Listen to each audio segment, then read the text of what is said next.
Welcome to the Authentic Cinema Podcast. I'm your host, Bob Lyren. I'm joined as always by my co-host and good friend, Mike Barron. Mike, how you doing?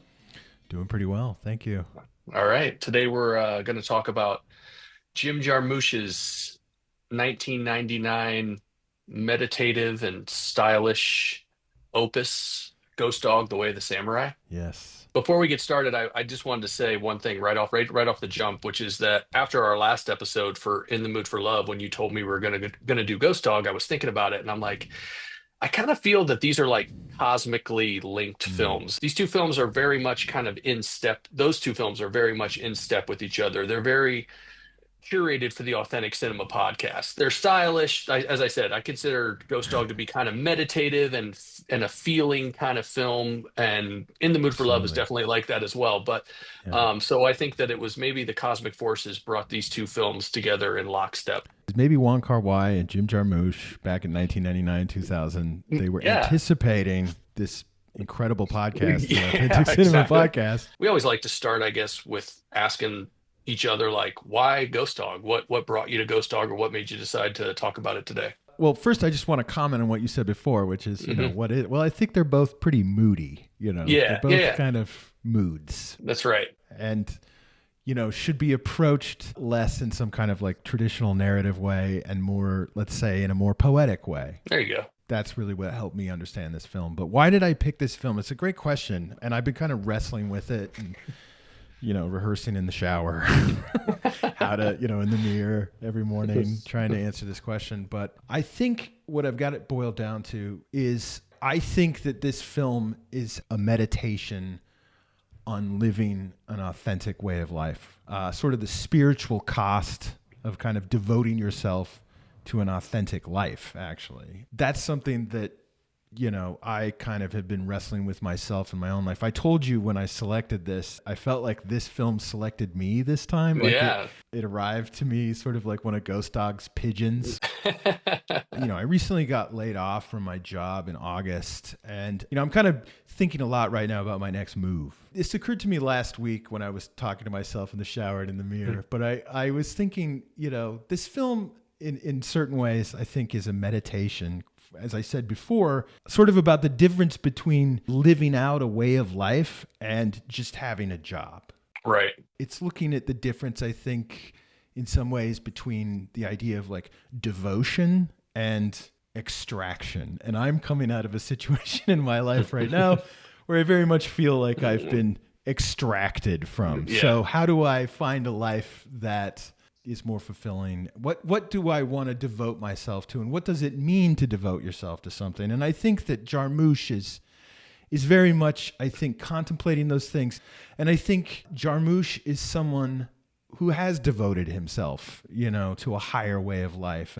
I know I mentioned to you before, I said I think there's an autobiographical element to this film. And I don't mean we're learning Jarmusch's life story. I mean, though, that I think it's a meditation of him kind of thinking about the sort of path that he's chosen to walk in his life. And it's kind of, he's written essentially like, or created a poem, of kind of visual poem about it. I agree that there's like autobiographical kind of thumbprints, but I think it kind of extends to all of his work. And when we Yeah. talk about authentic filmmakers, there's different kinds of authenticity because there's different artists, and so they make different kinds of art. But with all the filmmakers that we talk about, I think Jarmusch is special in that every film that he makes, he's not a really prolific director in terms of his No. output. He kind of does a film every 3 or 4 years, sometimes longer, but each one of his films is genuinely his. They're all done in a style that's very Yeah. much it's almost like we would say, oh, that's very Kubrickian, or Yeah. that's, but like I think that there is a Jarmusch element to all of the things that he does. One could say there's a Jarmusch way. Yeah, there's exactly. And to your point about that, like devotion, I think you're right. I think that in drawing the parallels from like the art to the artist, I think that Jarmusch is a guy that has kind of carved out his own path. And one of the most interesting things about Jarmusch is kind of I mean, as much as we know, like the circles he Yeah. kind of runs in, like the Yeah. kind of collaborative friendships he has. Yeah. Obviously, those have like been a huge influence on him. But as a guy that kind of And again, much like Wong Kar-wai from In the Mood for Love, this is a guy that was really where Wong Kar-wai was a part of this 90s Asian cinema scene. Jarmusch was very much at the forefront of a very prolific time in American independent cinema in the late 80s all the way through the 90s in New York City. It was almost like, this anti-Hollywood kind of, this is, if Yes. you wanted to make an indie Huge. film, you went Yes. to New York. I think you're touching on something that I also wanted to mention before that is super important in understanding Jarmusch, understanding this film, that Jarmusch is an outsider artist, Right. right? Like and to me, when I say the word outsider artist, like the first person that pops into my mind is Jim Jarmusch. And there's a sense in the film that if you devote yourself to a higher cause, right? It could be being a poet, or it could be being a samurai. The path that you will walk down will lead away from mainstream society. Right. And there's this idea, even in Christian mysticism, like medieval Christian mysticism, of what's known as the outward way of life. In order to go and devote yourself to God, or to discipline yourself to commune with God, then you have to leave society because it's a distraction. It just feels awkward to kind of like label people, like to say, well, that Jim Jarmusch, but like Jim Jarmusch was kind of, he was in New York, and he Yeah. kind of fit the stereotype of like that punk culture. And another part of what you were just talking about is like this, as outsiders, like punks and punk rock, and the punk rock scene was very much Yeah. like a nonconformist outsider kind of culture. Now, Absolutely. Yeah. Jarmusch's work doesn't necessarily live in that culture, but I think it kind of informed maybe his taste, or the things he was Absolutely. interested in. And it's reflected not only in his whole filmography, but to bring it to Ghost Dog, is like, obviously Ghost Dog is like very much about like this guy that's like an outsider, and kind of not an outsider like rebelling against society, but a man Right. on his own path. Do you Yeah. think that like the most successful punks are the ones that figure out how to navigate the path instead of giving up when they turn 25 or 30 and then get a mortgage? Like, they figure out how to make it work. There is this element in punk rock of devotion, in the sense of being hardcore. Yeah. And what does hardcore mean? It means you have not surrendered to the conformist comforts of mainstream society. You've rejected it, and that you've maintained that rejection at all costs. And there's this line from this Clash song that I think links in perfectly to what you're talking about, which is it's from the song aptly named Death or Glory, which I think really fits Okay. into our samurai theme today. And the line is, now every cheap hood strikes a bargain with the world, ends up making payments on a sofa or a girl. Love and hate tattooed on across his knuckles of his hands, hands that slap his kids around because they don't understand how death or glory becomes just another story. There you go. I've personally met a lot of like artists or musicians who don't necessarily play punk rock anymore, but they entered into this sort of artistic realm through punk. It showed them a way of life, at the very least, like an alternative way of life. It's sort of like the entry point of the path, right? And I think that you can extend this idea of hardcoreness. Like, that's sort of like the punk's devotion. Like, you can go on and become a filmmaker, right? But still hold on to that ethos of like, I'm not going to give in. I'm not going to give in to the sort of mainstream commercial side of things. I'm not going to be one of those people who just does things just for the money. It's really fascinating. It's a really fascinating concept that you're putting out there, like this path of devotion. Like, we think Yeah. of, like in this case, samurais, or Right. people that are in like religious kind of journeys. Like, one of the things that I was thinking Yeah. about when you were talking was, if your path is righteous, there's a coolness and an admirable quality to it. Like Jim Jarmusch, I mean, again, we don't know him, but like, seems like a pretty fucking cool dude. I want to know him. I want to know, like, if he ever hears this, like, Jim, let's hang out. but like that coolness is not, it's not part of being a punk. They're not trying to be No. cool.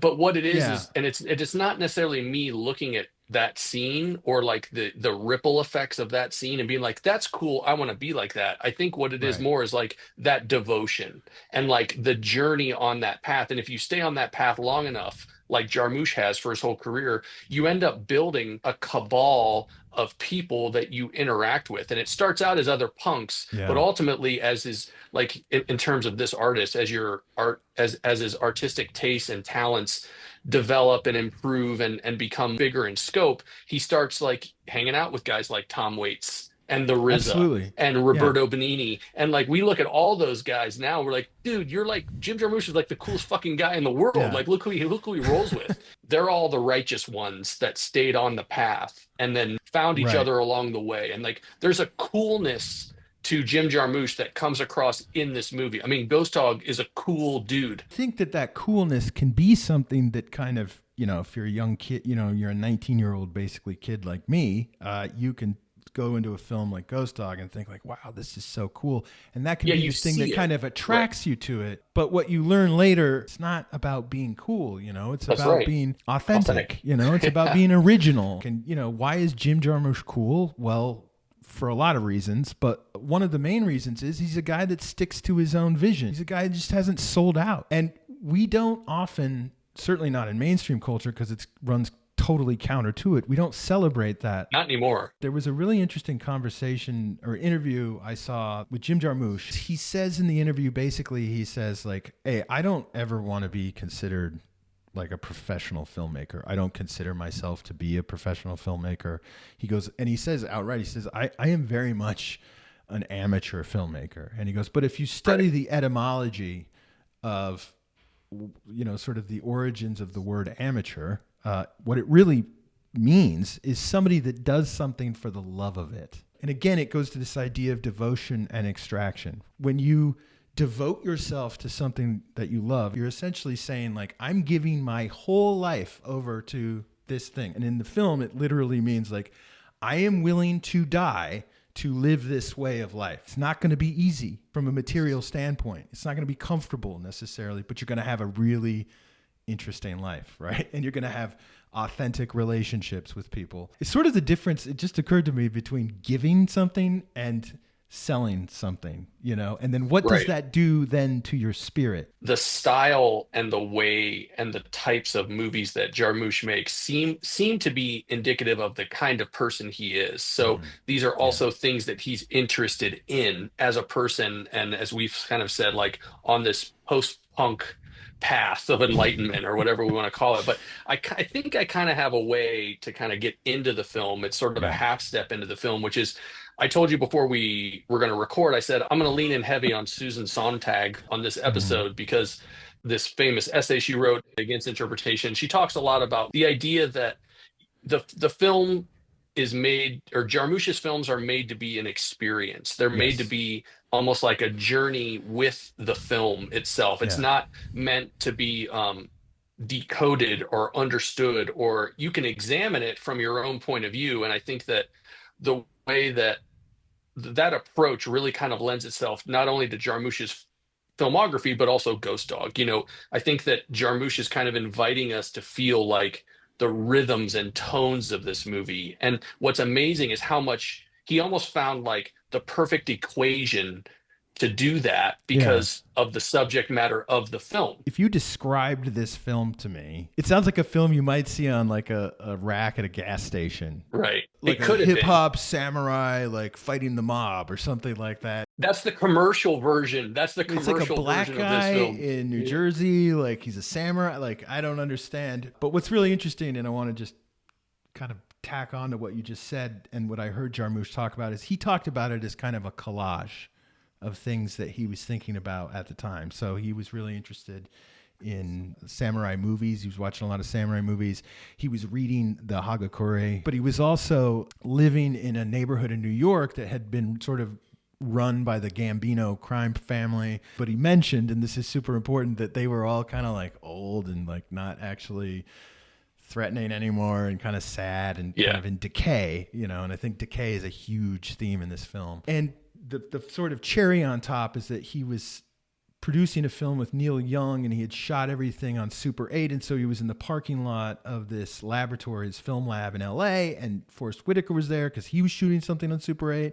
And they met in the parking lot, and Jarmusch is really nice the way he says it. He goes, he genuinely like expressed an interest in working with me. You know, a lot of actors will tell you like, yeah, I Yeah, want to sure. work with you. Give me a call, you know. And he said, but Forest Whitaker was really, seemed genuinely like wanted to really work with him, and he didn't really have an idea for him, but then this came up. So the point of all this is to say that this was sort of a collage of all these ideas. And what's so great about Jarmusch is that he does this totally works. But it shouldn't, I think think you're right that it shouldn't be approached in this sort of traditional narrative way. You need to approach this film in a poetic way. Go in and experience it.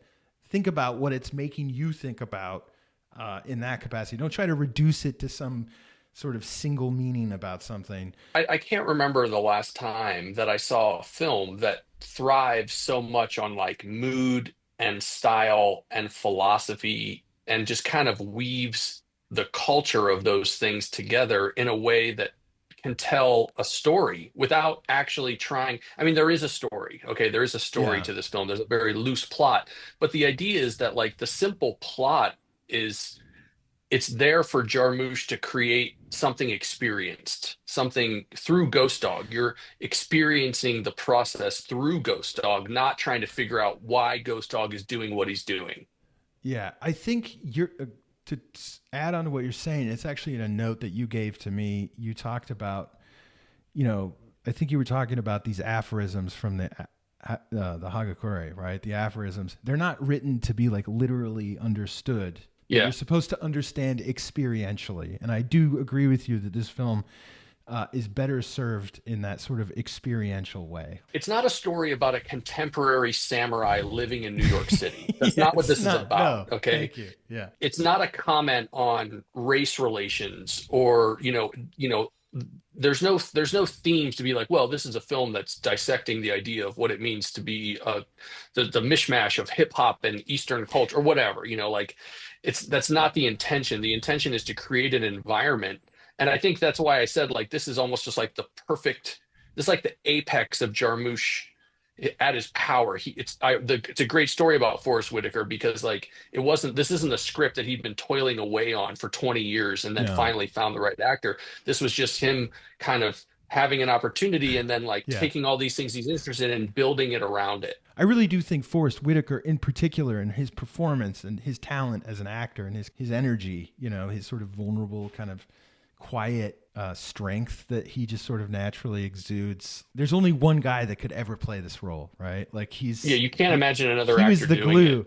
it. And he's really the reason all these things, I think, like actually work and fit together. So much about like authentic cinema and the films that we talk about on this podcast are about building these authentic worlds, whether it's like, a multi-layered plot with incredibly complex characters like No Country for Old Men, or like an atmospheric, for kind of forbidden love story of In the Mood for Love. With this film, one of the things I wanted to ask you about, and I guess because I think it's so cool, is that maybe Jarmusch would say, no, no, no, I had like a laundry list of things that I wanted to do that would help build this world of Ghost Dog in his world. But the style, like the way the camera moves, the way that the streets are lit, the way that Ghost Dog navigates, they're all like they are homages and points of interest for people that love samurai movies on kind of a meta level. You can look at the way,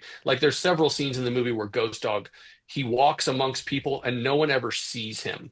That's almost like Yes. it's a nod to like the samurai, how the samurai kind of moves anonymously through crowds. Okay. But what I wanted to ask was that like so much of what is done in the film stylistically, this is a very stylish film, but I had this idea that it's done for the viewer. It's Jarmusch is doing it to bring us into the world of Ghost Dog. He's not doing it just because like, oh, wouldn't it be cool if I put the camera and like spun it like this and then It's not Michael Bay, right? It's not like just stylism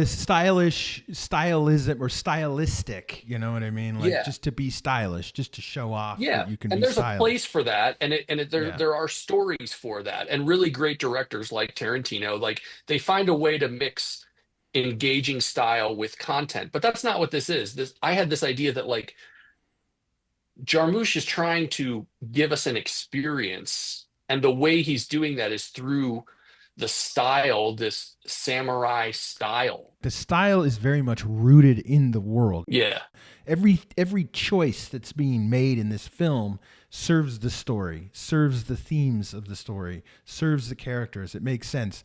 Like I could draw a comparison, for example, between this sort of decaying industrialized landscape and then like the mobsters in the movie, for example. hmm So hmm The landscape is this gutted, hollowed out industrial landscape. So you have factories, but they don't make anything anymore, right? They're just rusted. You have buildings, but nobody lives in them anymore. The windows are boarded up, right? There's nothing inside of it. So you just have these structures that used to do things, that used to make things, that used to have a purpose, that are no longer have a purpose, and then all you have left is just the structure. But then you look at the mafia or the mobsters in the movie, and you could almost say the same thing about them. For example, there's no young gangsters in this movie. None of these gangsters are like below the age. None of them are below the age of 65, I think. Like none of them. I think it's hilarious that like Handsome Frank is like this like 70-year-old man like watching cartoons on the bed, you know. They're all these guys in decline, right? And another hilarious thing is like what do they do? Well, that's like they run out of a Chinese restaurant. If we compare it to the films of like, you know, Scorsese or something, Goodfellas, like in mob movies, like the mobsters are always shaking people down and extorting them and asking, "Where's my fucking money?" In this film, they're getting shaken down. The owner of the Asian restaurant is like, "Hey, you owe me," and he's like, "Hey, son of Valeria's like, I'll get you the rest of the money tomorrow." Like they're getting shaken down. These guys are just like hollowed out, old kind of shells of who they used to be.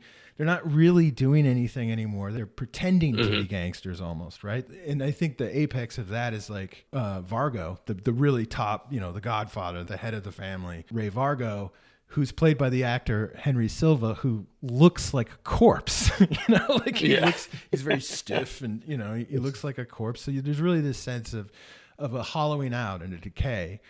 And so we see these themes again of extraction, right? This landscape where all the value basically has already long ago been extracted. And then these gangsters long ago kind of lost track. And there's a great line when Vin, who is Louis Bonicelli's buddy, his assistant, he's dying in the car and Bonicelli's trying to save it. You know, they're trying to get to the hospital. And he says, you know, the one good thing about this ghost dog guy is he's sending us out in the old way, like real fucking gangsters. Right. But, you know, contrasted with this kind of rusted out, hollowed out landscape and then hollowed out kind of mafia, you have Ghost Dog, who is very much giving life to his way of life. Like he gives everything to his way of life, and thus the wisdom of it lives. And in a way, Ghost Dog is like restoring meaning to their lives by like knocking them out. He's actually making their lives meaningful again. They get to be real gangsters again, but they also need to die and it needs to be renewed. And there's this sense in this entire landscape that this is a landscape that has died but refuses to be renewed.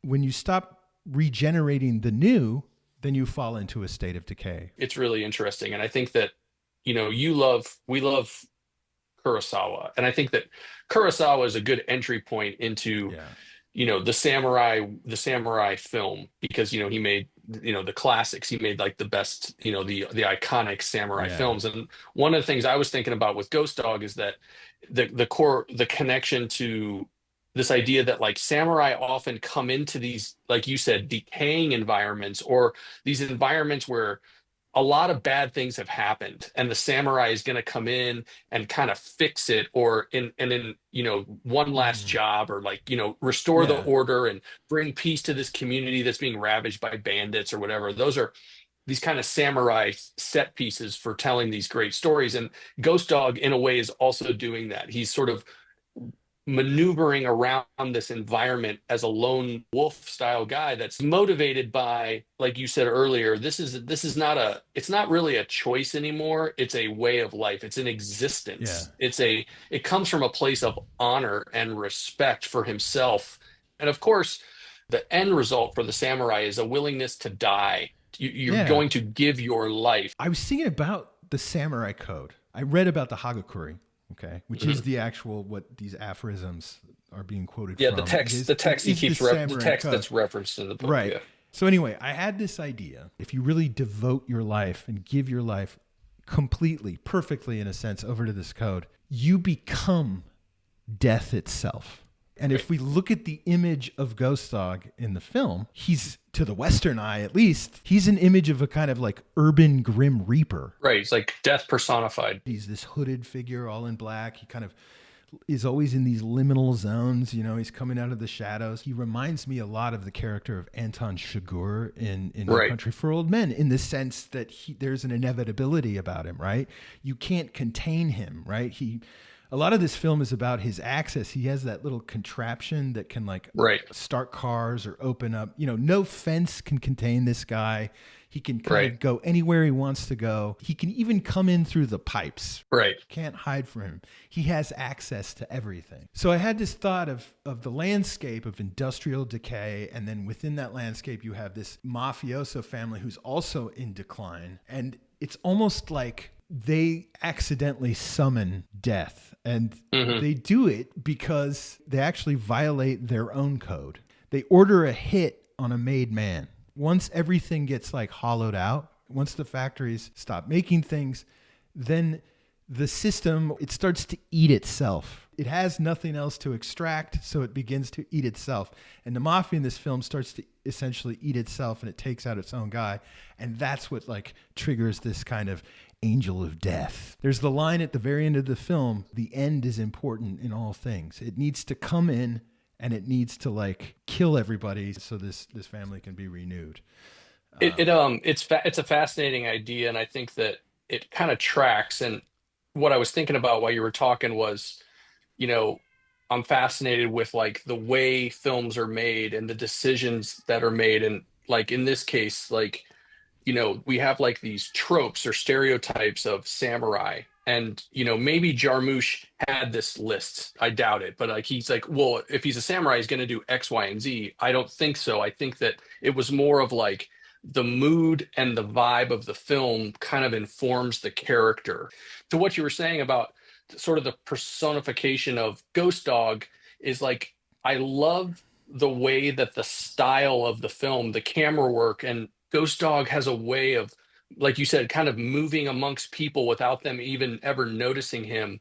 And just like the way Ghost Dog, like his gaze, like the way he looks at people, and like the way that he stands on a street corner and just kind of like takes it all in, it is almost like this all-powerful being. And what I think is that this is a figure that has committed himself to the way. Right. And there is a liberation and a power and a freedom in that. Ghost Dog is a killer, right? He's an assassin, but he's also kind of a priest, right? Or a monk. That's a better word. Right. I was also thinking for a while, I was like, why do we sympathize with this guy? I mean, he's just the most ruthless killer, but he's like the good guy in the story, right? Like, why do we sympathize with him? And it's because what you're talking about, I think, it's that he's devoting himself to this higher, he's someone who's living on like kind of a higher plane, right? His life always has meaning. I'd like to talk a little bit, speaking of giving his life, like talk about the character of Louis Bonicelli. His master. And he has to do basically anything that Louis says. Right. I was thinking about Louis. He's the only one of the gangsters that really feels like a three-dimensional human being. Right. All the other gangsters in this, they're all kind of like almost cartoonish. Characters, yeah. Exactly. They're like playing the part of a gangster, where Louis never feels like that. Louis really feels like he's his own person. You know what I mean?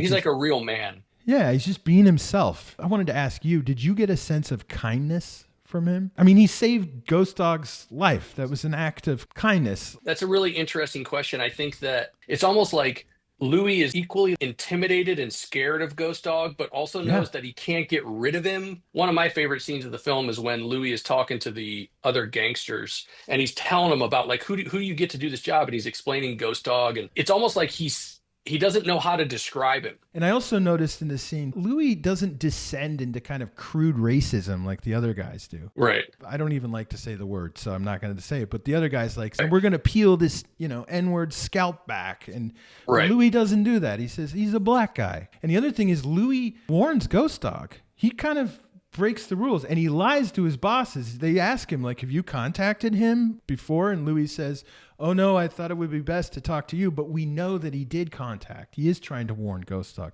He does care about Ghost Dog. That's like, I think, one of my favorite scenes in the film too, really, is that scene. Passenger pigeons. Passenger pigeons. And I was like, why do I identify with this scene so much? You know? And I was like, I know why. Because I used to be a middle manager. Oh, yeah, right? This is the classic middle manager kind of situation, right? He actually did what he was asked to do. He takes out Handsome Frank. Yes, Vargo's daughter was there. He did everything he could reasonably do to make sure that she, no one would be there, but she was there. But it doesn't really change the outcome. Like, it's not like Vargo's daughter is going to rat out the family because she saw the murder. And so, like, he did his job, right? But he's calling in, he's in trouble because he did his job, which I think is the classic middle manager trope. But then there's also the trope of, like, because he's a middle manager, he has an understanding of the situation on the ground. Right. And so he's like trying to tell them, this guy's like really dangerous. He tells them, like, this is super dangerous. Like, you shouldn't do this. But like the classic middle manager and the bosses don't give a shit. They're not there to like want to know his opinion on Ghost Dog and how great they don't care. Like they've already made up their mind. They just need the data. They need to know where he is. And then basically they need to kill him. And that's it. And so you have this guy who is clearly, maybe I'm identifying too strongly here, but he's like, he's clearly smarter than these people that are in charge of him. He knows the situation better, but it doesn't matter. And I don't know. I just loved that kind of like middle manager dynamic. But I also think he's a middle manager in another sense, which is if we go back to my idea that Ghost Dog is death, he doesn't order the hits, but he's the guy that arranges it. Right. If you look at this in this like poetic sense that we're talking about, he's sort of this intermediary. He's the guy that essentially makes the arrangement with death. And you mentioned earlier, he's kind of overwhelmed. Like there's this sense that he's like summoned something now that he can't control. Like he normally like summons this thing, but because they've violated basically the agreement that he normally has with this guy by going after him for essentially no reason, he's totally in and over his head. He doesn't know how to handle it. Louis, he seems to have empathy. And I think that in the context that you framed earlier as like the city, the landscape, the mafia as they're represented in this film, it's almost like a shell of its former self. It's like a cardboard cutout. Yeah. And I think that Louis, he's actually the most authentic gangster there is. He's not a stereotype. But you can easily see how in his past he was participating in these sort of stereotypical gangster activities. And he's the most flushed out character in this group. And I think that empathy kind of plays into his relationship with Ghost Dog. Like you said, he feels bad for him, but he's also the only one smart enough to kind of recognize that like this is a serious situation here, and I think that maybe, it's probably a little too on the nose, but is it all just kind of like this contrast between the steeped in honor of a samurai, I live and die by this code, versus like this thing that's a shell of its former self that has no more code left to it. Like you said, nothing went wrong. Why would you want to kill Louis? Okay, it's like they've lost all sense of identity, and Ghost Dog is seeped in. He is that. They're ordering hits now just on themselves. It's eating itself. It doesn't mean anything anymore. Right. There's no honor there anymore. Right. They're used to like the stereotype of like the mafia, like it's a code, it's honor. It's not. Let me show you what code and honor really are. Right. And personified in like this angel of death that is a samurai. The angel of death is going to come show you what it is. Right. He is. Well, he's going to show you what it really means to live by a code. And what that does is it regenerates everything. One last thing that I just noticed about Louis, the first time you see Louis smoking a cigarette as the arrangement for the hit's been made, but then the next time you see him is in his apartment building and they're trying to catch the pigeon, and like Ghost Dogs like send him the mission accomplished pigeon. I grew up Catholic, and I've also been to like a lot of like monasteries in Italy, and Louis's apartment, it reminds me so much of a priest's quarters. Yeah. This isn't the typical gangster's office. And when you see him, he's framed in the shot between a crucifix and a picture of Jesus. And then you Right. also have the image of this white dove or pigeon, which Hmm. in Catholicism always represents the Holy Spirit. There's a very much a priest-like quality. And I think that also plays into this, him being an intermediary between like this world and the other world, right? This world and death. This is what gives him the ability to communicate with death, to arrange with death. And then at the end of the film, after he kills Ghost Dog, Ghost Dog says, "You guys start your own family now, Louis?" And Louis says, "It doesn't really work like that, And what you see at the end is like, no, the daughter is now the head of the family. Right. And then he's going to be the consigliere, the role that he should be in. Right. He's the wisest of all of these Yeah, guys. the wisest, exactly.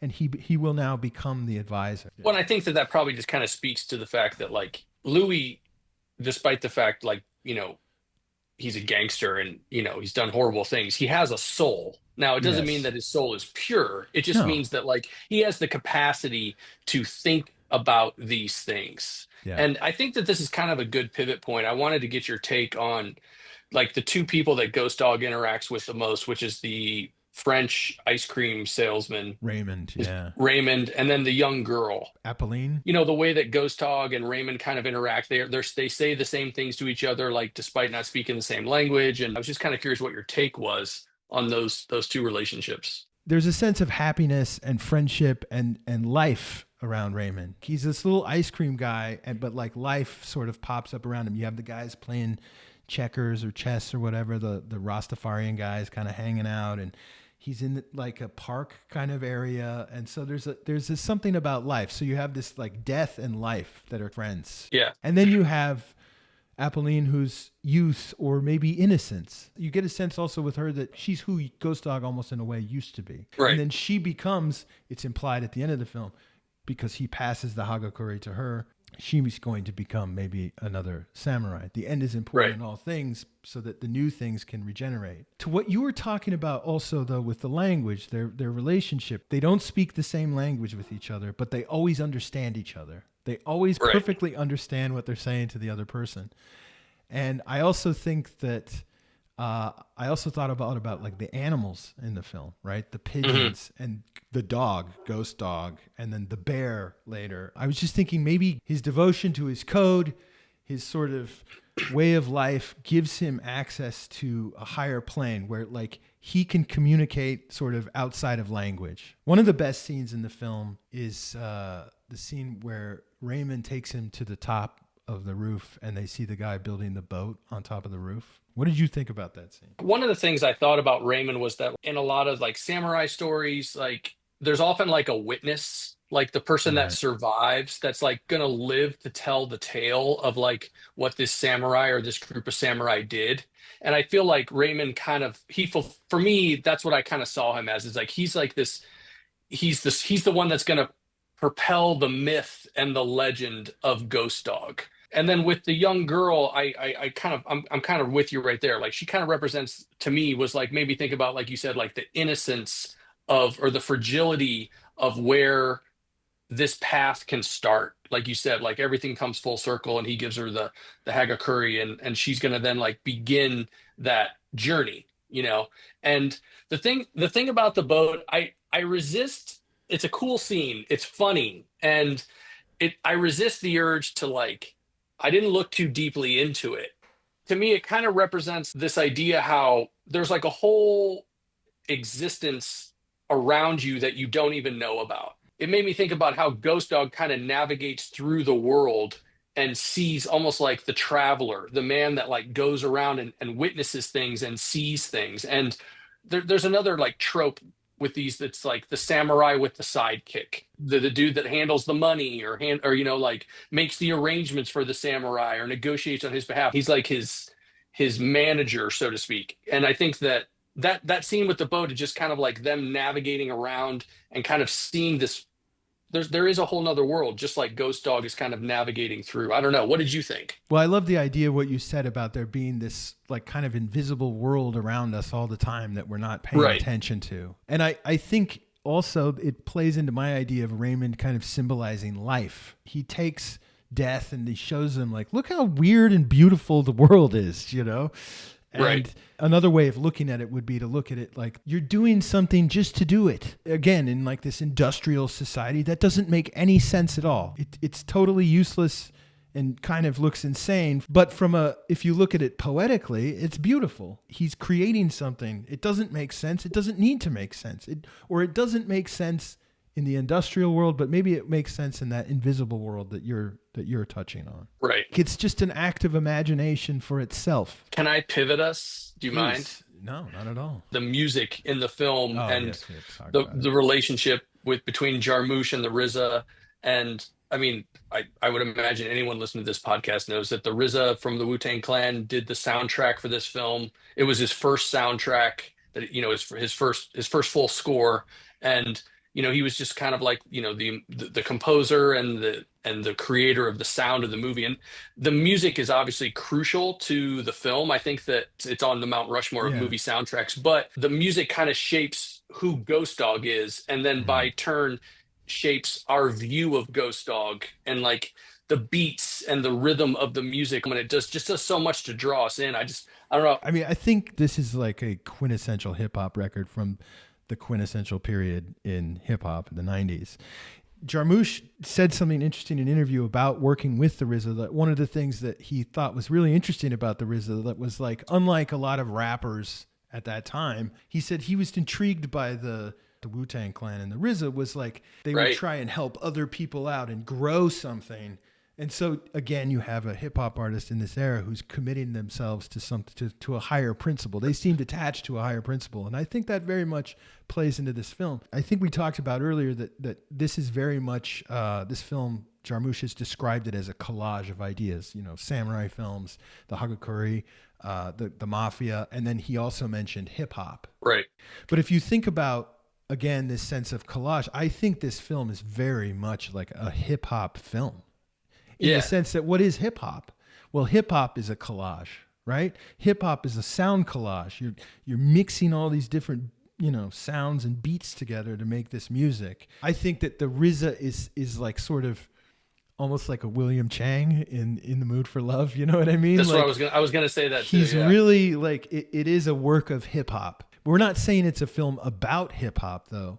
We are saying that this film is it's sort of like Jarmusch's hip hop record. So much of Ghost Dog is about like rhythm and tone. The way that Ghost Dog moves and walks and interacts with people or doesn't interact with people in the film, it all has like a rhythm. Yes. And then you actually literally have this amazing rhythms and accompaniments that go along with it. And it's just like, which one kind of informs the other one? I don't know, but like, this is what happens when you get the RZA together with Jim Jarmusch. You're absolutely right. And it just made me think that Ghost Dog is attuned to a different rhythm, right? He's walking a different path and he's tuned into a different rhythm. He has this incredible relationship and connection to animals in the film, particularly his pigeons. Right. He sort of does that kind of flag dancing with the pigeons. The music during that scene is fucking sick. Yeah. And it expresses that he's tuned into this different frequency or this deeper frequency than the rest of us. Right. This is why he can communicate without language. He can communicate with animals. He seems at times to care more about animals than he does about people. He murders those two hunters who have killed the bear. They didn't do anything directly to him, but they did, you see, they did. I wanted to ask you about, again, the animal imagery in the film, because he is named Ghost Dog. One of my favorite little moments of the film is when he sees the dog, when he just walks up to the dog and the dog's just sitting there. And it reminded me of like when people go into the transfer realms and go into hell, or like they often have like a guide, the underworld, they have like a guide dog. And so like, that's what I thought about when I saw that. It was like, awesome. Oh, it's kind of like his guide dog. It's like it's his spirit animal, but it's like it's here to guide him. It's a landscape of death, it really is an underworld. He's a creature of the underworld. Right. The only time we don't feel like we're in an underworld is when we're with Raymond and Apolline in the park. Right. Then he kind of comes up into the world of life with them. Ghost Dog is operating on a different plane. I think that's just a really profound thought. If you think about that while you're watching the film, like you said, like he has transcended language. When we talk about this idea of like the monk on a path of enlightenment. That's what Ghost Dog, that's what his code and his rule of life is like leading him down. We're seeing it. It's kind of a really cool thought that like the whole film is like about a guy that's on a different plane. Like you said, he doesn't worry about aged out gangsters that are getting shaken down by Chinese No, grocery store owners. Yeah. it's not a problem. You know what I mean? It's not a The only problem. thing that makes it a problem is that his master Yeah, is in his that code. gang, Yeah, right? that's right. He has to follow the code. That's the hard part. But Right. we should end because the end is important in all things. But I would like to end just talking about the end and, you know, talking about why he lets Louis Bonicelli kill him, you know, and what does that do? Yes, Well, of course, I think it's easy to say like it's part of the code, but he can see his own death. He can see that it's ending. he knows that this is inevitable, and he knows that it's in service of something bigger than him. Like that's the whole point of the journey, is that you reach a place that you are now in service of something that's much bigger than you. That's what the honor in death is. It's Yeah. not like, well, he was really brave. Like, yeah, we can tell stories about bravery on the battlefield, but or amaze we can tell stories of amazing accomplishment. But the idea is that if you the final step or the final transcendence is being in a position to be in service of something much bigger. And it can be like a master or small community or a small group of people, but it is transcending to that next level, so to speak. Yeah, I think that's great.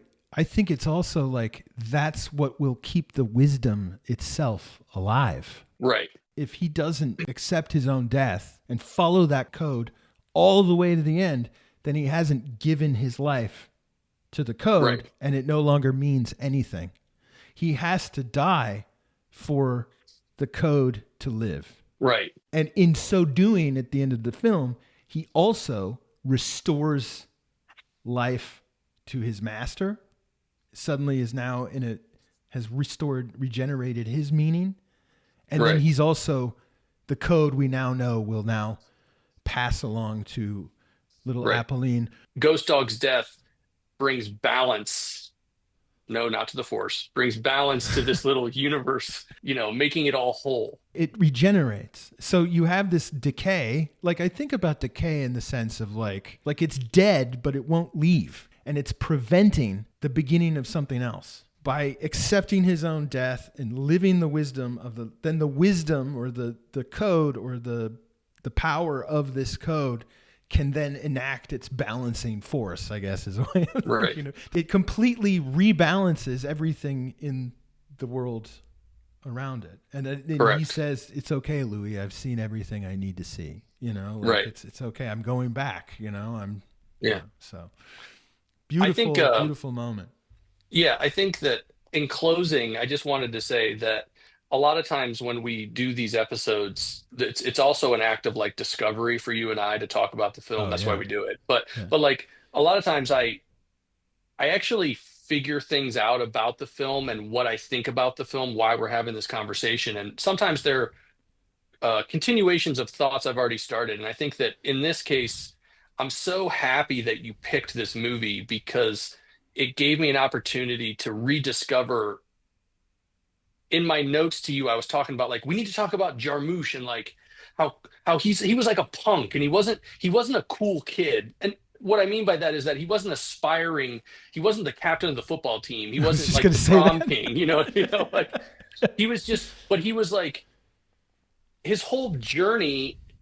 And that's why this film is just like so choice because like you said so profoundly, like it's autobiographical in the sense that like the path and the journey of Ghost Dog is akin to the path and the journey of Jim Jarmusch, the artist, the filmmaker. Yeah. And like everything that we've talked about Ghost Dog can be applicable to the artistic journey of Jim Jarmusch. And I think that's what's cool. The thing about it, Bob, that's so powerful about the film and about like him is like he shows us like a real way to live. And it's not easy. It's not like No. and everybody in this world will tell you like that's crazy, like that's insane. And actually like I think Jarmusch shows you like no. You're fucking crazy. Jarmusch is interested in something sacred. Right. something Much eternal, like Ghost Dog. And something real. This is a meditation on the sacred, like living a sacred life. And what do you get? What you get from that. So, well, listen, Bob, this is, you're the host, so I should let you take us out, right? No. No, I mean, thanks to you for picking this film. Like I said, it's a film that I love, and I don't know when it would have appeared on my list. So when you picked it, I was thrilled. We've been talking about Jim Jarmusch's 1999 meditative masterpiece, Ghost Dog: The Way of the Samurai. Stay tuned for more episodes. Mike and I will be back in the booth in no time to talk about more authentic cinema. Thank you, Bob. Everybody, if you get a chance, you're watching this on YouTube, please like and subscribe. Leave a comment. Yeah, leave a comment. Talk to us. Tell us if we're right or wrong, what you think. What did you think about the film?